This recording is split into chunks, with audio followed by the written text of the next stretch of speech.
দর্শক সবাইকে আমন্ত্রণ জানাচ্ছি জিটিভি আয়োজিত এসকেএফ অনকোলজি নিবেদিত বিশ্বমানের ক্যান্সার চিকিৎসা এখন বাংলাদেশের আজকের আয়োজনে আপনাদের সাথে আছি আমি ডক্টর মারজান।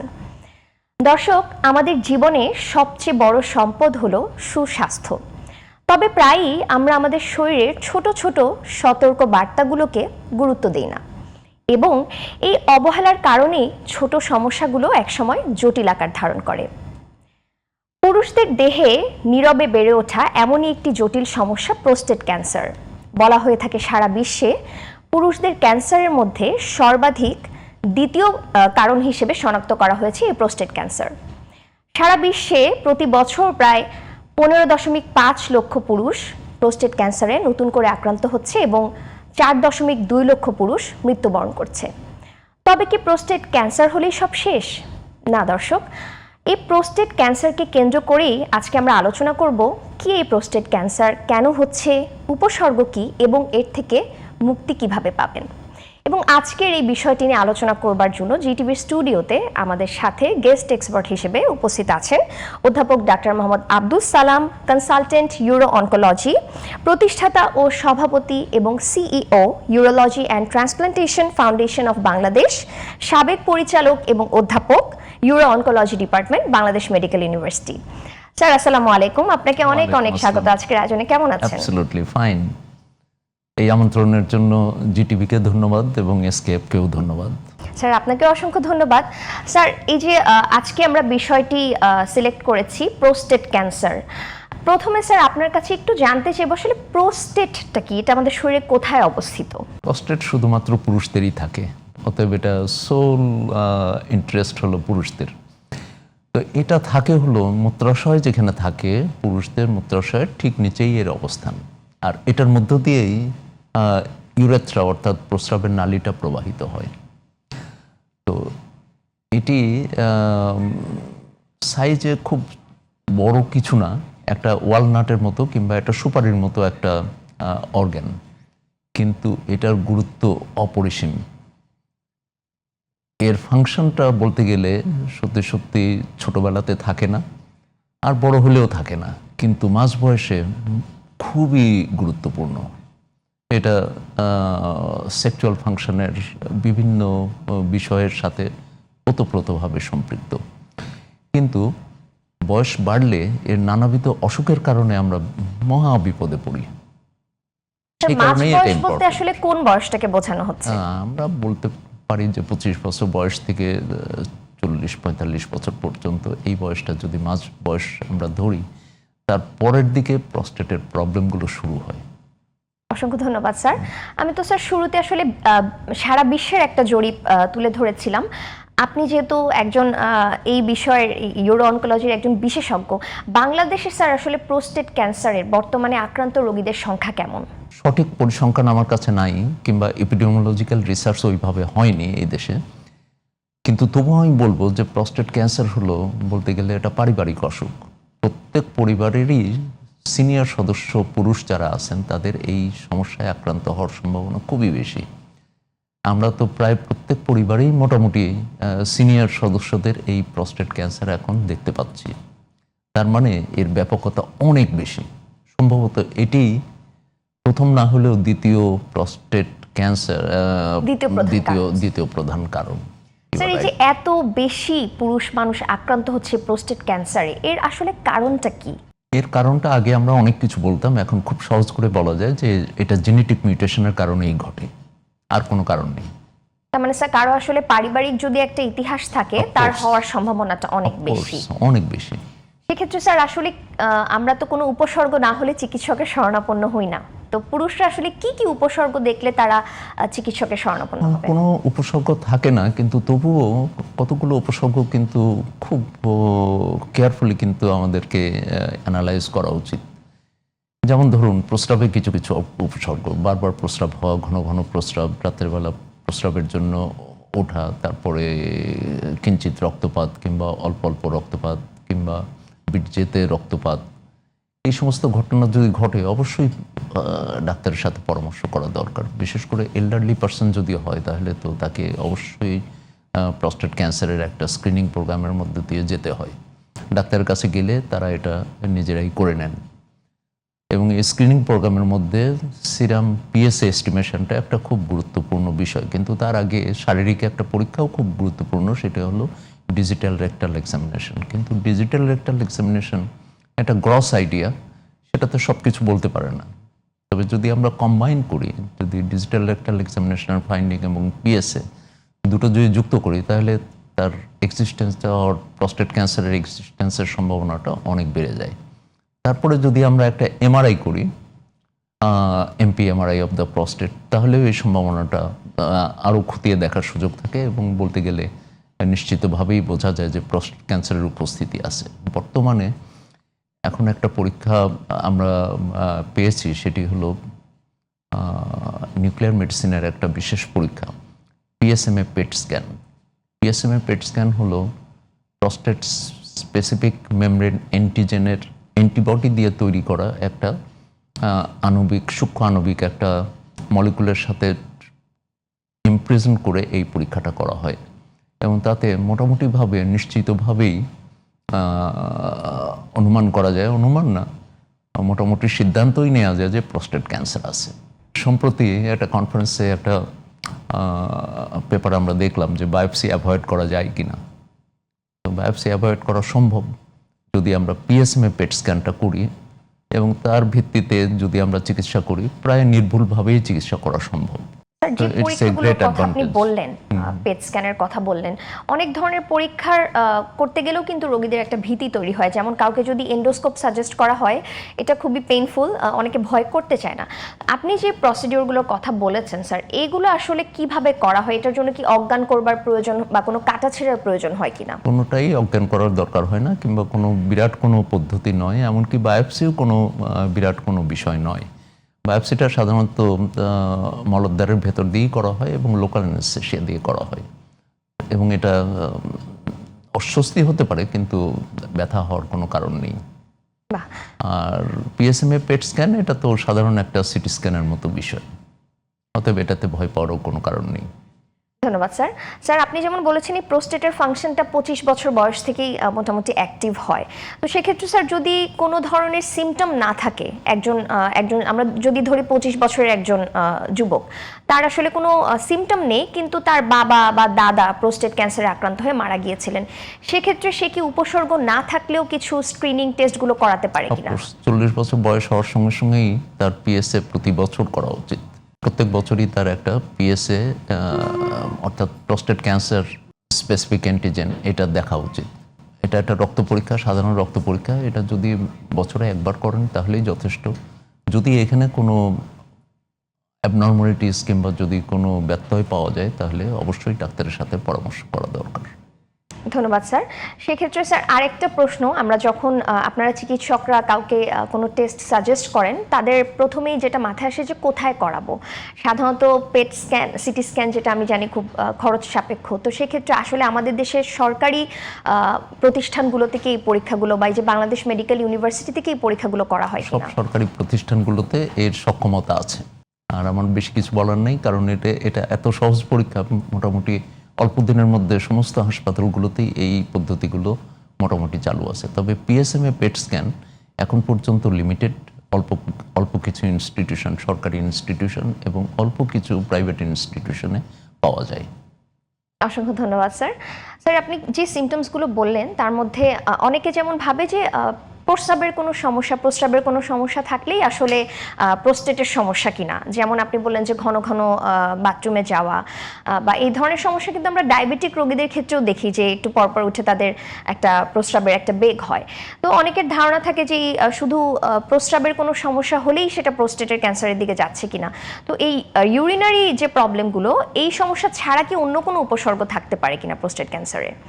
ইউরিনারি প্রবলেম ছাড়াও অনেক অসুবিধা থাকতে পারে। যেমন পেছনের দিকে যদি ব্যথা হয়, তাহলে সেগুলো এমন হতে পারে যে প্রস্টেট ক্যান্সার নীরবে বাড়তে বাড়তে এটা মেটাস্টেটিক প্রস্টেট ক্যান্সারে পরিণত হয়েছে। এমন হতে পারে যে প্রস্টেট ক্যান্সার বাড়তে বাড়তে প্রস্রাবের গতিপ্রবাহ বন্ধ করে দিয়েছে এবং রিটেনশন অফ ইউরিনের মতো একটা দুর্ঘটনা ঘটিয়ে ফেলছে, যখন রোগী আর প্রস্রাবই করতে পারে না, প্রস্রাব আটকে যায়। সেই সময় ক্যাথেটার দেওয়াও অনেক সময় সম্ভব হয় না। তো এই সব সময়ে একটা পারিবারিক একটা বিশাল জটিলতা তৈরি হয় এবং ইমার্জেন্সি সিচুয়েশন তৈরি হওয়ার প্রেক্ষিতে তার ইমার্জেন্সি হসপিটালাইজেশনের দরকার হয়। তার মানে বুঝতেই পাচ্ছেন যে প্রস্টেট ক্যান্সার নীরবে অনেক অসুবিধা তৈরি করতে পারে, সেগুলো একেবারে শেষ পর্যায়ে যে প্রকাশিত হয়। স্যার, এই প্রোস্টেট ক্যান্সারের সাথে কি আসলে যেমন আমরা দেখেছি অনেক পুরুষ কিন্তু মারাও যাচ্ছে প্রোস্টেট ক্যান্সার হয়ে, আসলে কি ধরনের জটিলতা হয়ে মারা যায়, বা ক্যান্সার আসলেই আমরা যেমন ক্যান্সার হলে মেটাস্ট্যাসিসের একটা ব্যাপার চলে ভয় আসে? পাওয়ার কোনো ব্যাপার নেই, প্রস্টেট ক্যান্সার না হলেও তো মানুষ মারা যাবে, তাই না? নিশ্চয়ই স্যার। আচ্ছা, প্রস্টেট ক্যান্সার হলে প্রাথমিক অবস্থায় তো কোনো অসুবিধা হয় না, এটা আপনি এমফাসাইজ করেছেন, আমিও সে কথাই বলেছি। কিন্তু এটা যখনই স্থানীয়ভাবে বিস্তৃতি লাভ করে তখন নানাবিধ প্রস্রাবের অসুবিধা হয়, প্রস্রাব আটকেও যায়, এটাও বলেছি, রক্তপাত হতে পারে। আবার প্রস্টেট যদি এক জায়গা থেকে অন্য জায়গায় যদি বিস্তৃতি লাভ করে, তাহলে যে জায়গাটায় বিস্তৃতি লাভ করলো সেখানে অসুবিধা তৈরি করতে পারে। যেমন এটা যদি বোনসে আক্রান্ত হয় তাহলে বোনসগুলোতে ব্যথা হতে পারে, যেমন ভার্টিব্রাগুলোতে সাধারণত ইরেগুলার বোনসগুলোতেই সাধারণত এটা প্রেফার করে, এই জায়গাতেই এরা প্রাথমিক স্টেশন হিসেবে ব্যবহার করে। তারপরে ওখান থেকে আবার লাংসে আসতে পারে, লিভারে আসতে পারে এবং অন্য অন্য জায়গাতেও যেতে পারে। তো যে জায়গাতে যাবে সেখানেই সমস্যা তৈরি করতে পারে।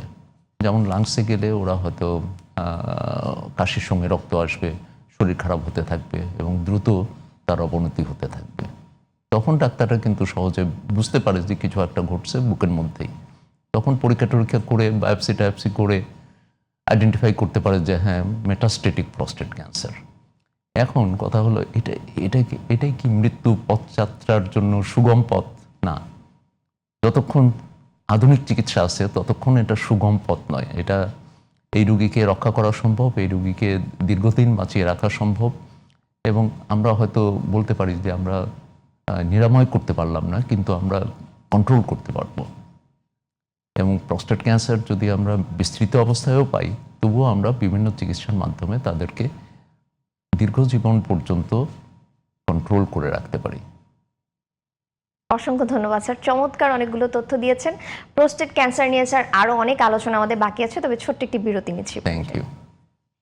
প্রিয় দর্শক, এসকেএফ অনকোলজির সৌজন্যে দেখছেন বিশ্বমানের ক্যান্সার চিকিৎসা এখন বাংলাদেশে। এ পর্যায়ে ছোট্ট একটি বিরতি নিচ্ছি, কোথাও যাবেন না, আমাদের সঙ্গেই থাকবেন।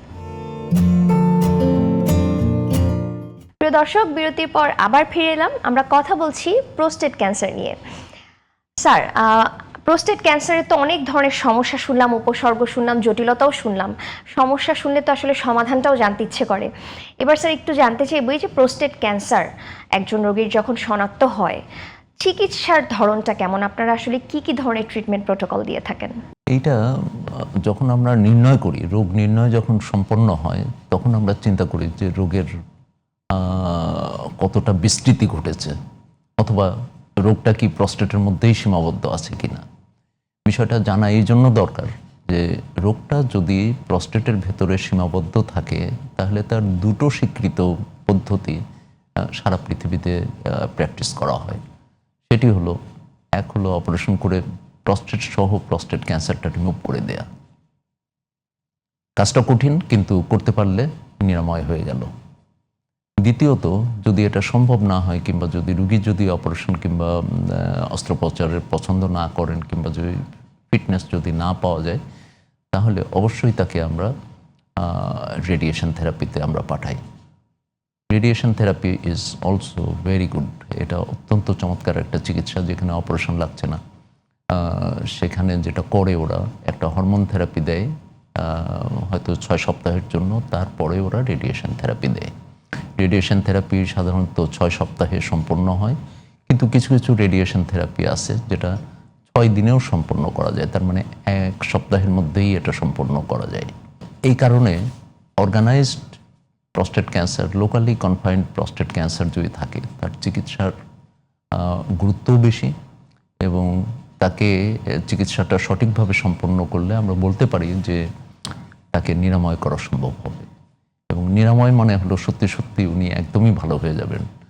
এতে আমরা দেখেছি আমাদের হিসাবে 98% 20 ইয়ার সার্ভাইভাল রেট। তার মানে 70 বছরে যদি প্রস্টেট ক্যান্সার যদি চিকিৎসা হয়, লোকালাইজড প্রস্টেট ক্যান্সারের, তাহলে তিনি অন্য কোনো অসুখে মারা যাবেন, প্রস্টেট ক্যান্সারে মারা যাচ্ছেন না। তো এটা একটা বিরাট ব্যাপার। এটা আমরা কি করে বের করব?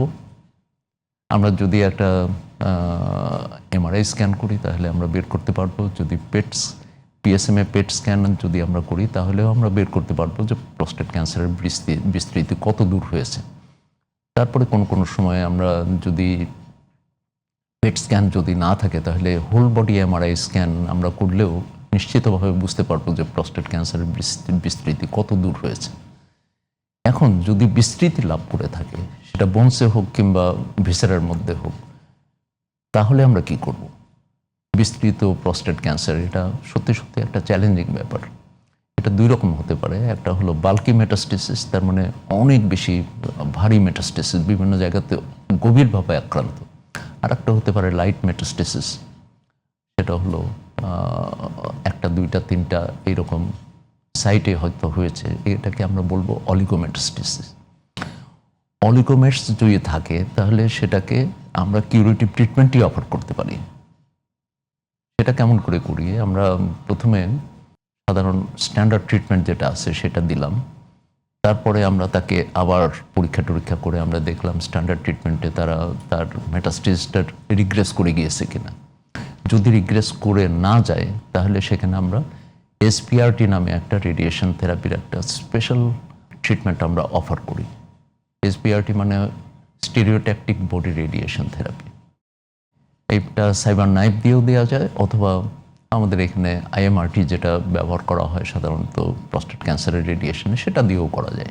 আর যদি বাল্কি মেটাস্টেসিস হয় তাহলে প্রফেসর করিম এফ ফিজাজি এই ভদ্রলোক একটা চমৎকার একটা প্রোটোকল আমাদেরকে দিয়েছেন, যেটাকে বলা হয় PEACE-1 ট্রায়াল।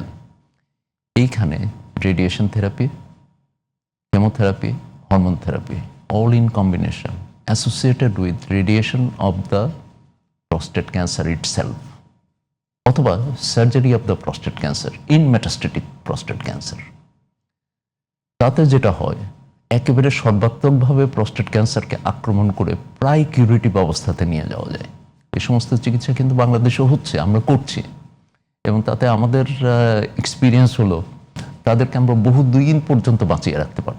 যেহেতু প্রোস্টেটের সাথে স্যার আপনি সেক্সুয়াল একটা ফাংশনের কানেকশন বলেছেন, তো সেক্ষেত্রে কিন্তু অপারেশন করতে গেলে একটু যদি বয়স দেখা যায় 40-50-এর মধ্যে হয়, অনেক রোগী সেক্সুয়াল একটা মানে হ্যাম্পার হবে চিন্তা করে অনেকে অপারেশনের ক্ষেত্রেও তাদের একটা নেগলিজেন্সি থাকে। আপনারা কাউন্সেলিংটা কিভাবে করেন স্যার এটা সেক্ষেত্রে? খুব গুরুতর একটা বিষয়।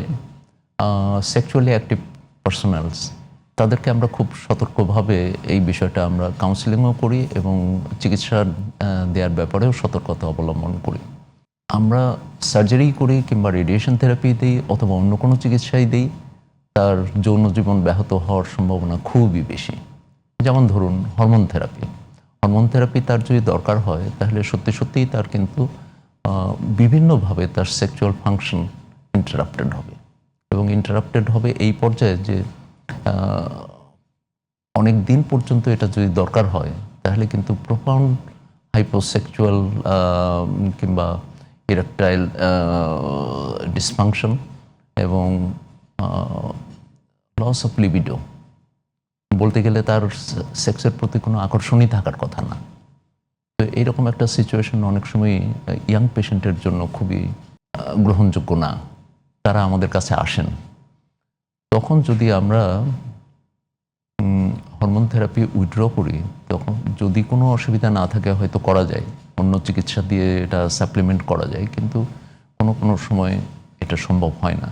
তখন আমরা কোনো সময় খুব লো ডোজে প্রোজেস্টেরন ব্যবহার করি, এতে কিছুটা ইমপ্রুভমেন্ট হয়।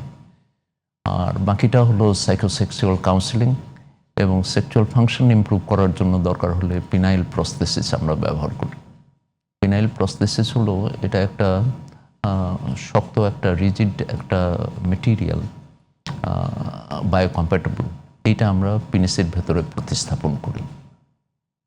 তো এটাতে অন্তত ফিজিক্যালি তার ইচ্ছা না থাকলেও তার অপোজিট পার্টনারের চাহিদা মতো এটা উনি ব্যবহার করতে পারেন। এটা কি স্যার আমাদের দেশে খুব অহরহ এটা হচ্ছে? অবশ্যই হয়, এটা অবশ্যই হয়। কমনলি ইট হ্যাজ বিন ডান। বাহ স্যার, এটা জেনে আসলে ভালো লাগলো। আশা করি এটা শোনার পর থেকে আমাদের যারা রোগীরা আছেন তারা নিশ্চয়ই চিকিৎসাটা করতে উৎসাহিত হবেন। স্যার, আমরা তো জানি আসলে prevention is better then cure, এটা একদম ছোটবেলা থেকেই শুনে আসছি। তবে যেহেতু আপনি বলেছেন যে প্রোস্টেট ক্যান্সারের মূল কারণ হচ্ছে আসলে বংশগত যে জেনেটিক ব্যাপারটা, এটা তাহলে আমরা কোনোভাবে কি মানে আগে থেকে প্রিভেন্ট করার কোনো উপায় আছে কিনা, বা কিভাবে আমরা ঝুঁকিটা কমাতে পারি আসলে? হ্যাঁ, এটা খুব গুরুত্বপূর্ণ কথা। অবশ্যই সচেতনতা একটা বিরাট ব্যাপার, যেটা প্রস্টেট ক্যান্সার আইডেন্টিফিকেশনে হেল্প করবে। প্রস্টেট ক্যান্সার আইডেন্টিফিকেশন হলে প্রাথমিক অবস্থায় যদি আমরা বুঝতে পারি, তাহলে তো এটা চিকিৎসা করে এটাকে নিরাময় করা সম্ভব।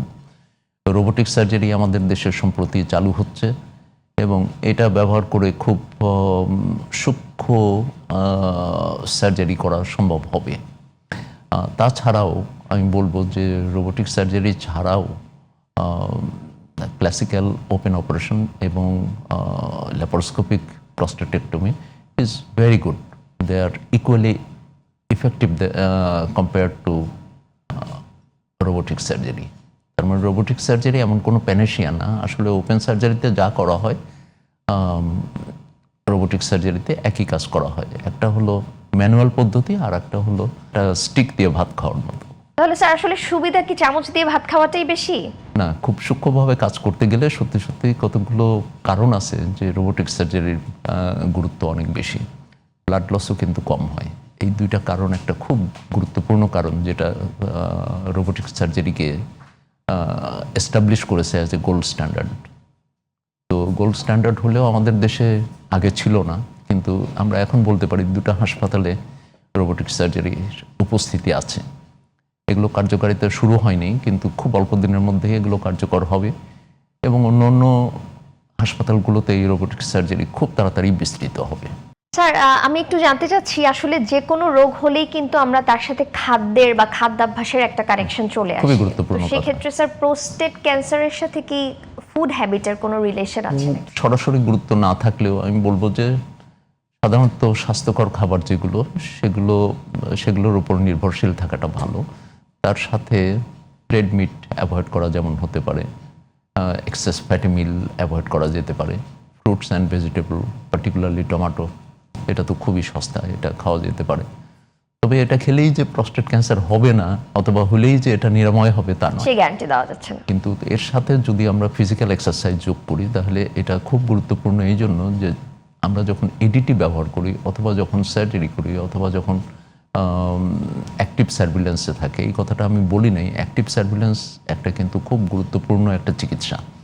সেটি হলো প্রস্টেট ক্যান্সারের যদি এর গ্রেডটা কম হয়, গ্লিসেন স্কোর যদি কম হয়, এর রিস্ক ফ্যাক্টর যদি কম থাকে, তাহলে সেক্ষেত্রে আমরা শুধু অবজারভেশন করি, তাদের কোনো চিকিৎসা দেই না।